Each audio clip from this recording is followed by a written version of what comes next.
এই দোয়াটা শিখে নেন, ইনশাআল্লাহ আপনার জীবনের সমস্ত সংকট কেটে যাবে। আমি নিজেও এই দোয়াটা বেশি বেশি করার চেষ্টা করি।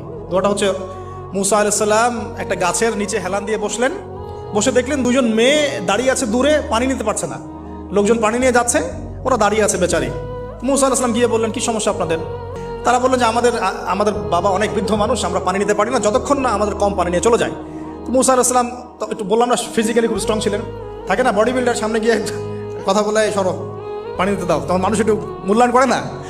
তো মুসা আলাইহিস সালাম এভাবে পানি নিয়ে দিলেন এবং বাছুরদেরকে পানি পান করালেন, করিয়ে গাছের নিচে এসে বসে আছেন। বসে বসে তিনি দোয়া করছেন, এই যে দোয়াটা তিনি দোয়া করছেন, রব্বি, একটা নেক কাজ করলেন, নেক কাজ করলেন না, মানুষের উপকার করলেন, নেক কাজ করে এসে গাছের নিচে বসে দোয়া করছেন, আল্লাহ এখানে তো আমার খাবার পানি বাসস্থান কিছুই নাই, আমি কি করব? রব্বি ইন্নি লিমা আনজালতা ইলাইয়া মিন খায়রিন ফাকির, রব্বি ইন্নি লিমা আনজালতা ইলাইয়া মিন খায়রিন ফাকির।